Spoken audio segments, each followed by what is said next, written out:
The elementary school is not far from Yuri's house. It was a distance that took less than 5 minutes even when riding slowly on a bicycle. The elementary school, which they hadn't visited in 3 months since graduating, felt smaller than they remembered. At the entrance of the school gate, the three of them parked their bicycles. Although it is open on weekends, the schoolyard is hardly used for anything other than youth baseball and soccer. That day too, there was no one in the schoolyard. The three of them slowly walked around the schoolyard and headed towards the swing. While swinging, the three of them reminisced about their elementary school days.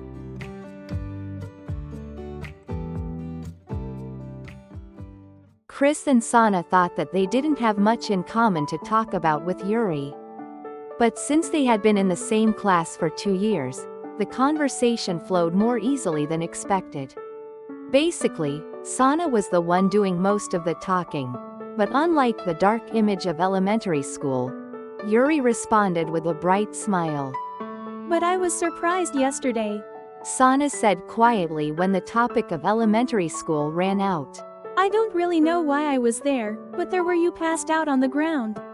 Said Sana with a smile, but Yuri suddenly looked down with a dark expression.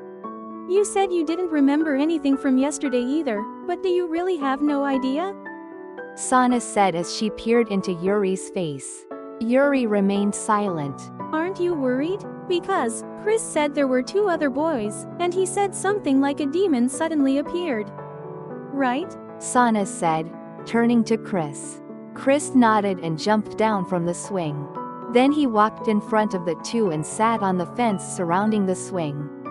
Sakurai-san. Without speaking, Chris called out to Yuri with his thoughts. Then, Yuri looked up. I knew it. Chris smiled and pointed, and Yuri tilted her head with a look that asked, what happened? I'm not speaking out right now, but you can understand what I'm saying, right? When Chris spoke to her again through telepathy, Yuri opened her mouth in astonishment. Seeing that reaction, Chris and Sana nodded at each other. Sakurai-san, have you ever seen or experienced something strange? When Sana asked, Yuri looked down again. It's okay not to hide it, we can see those things too, like fairies and dragons, right? Yeah, and we've even ridden on dragons before, plus, we can talk to animals too. Chris added, and Sana nodded, saying, yeah, that's right. Yuri looked up and glanced between the 2 of them before looking down again. I have. Yuri said quietly. I've only seen yokai and demons,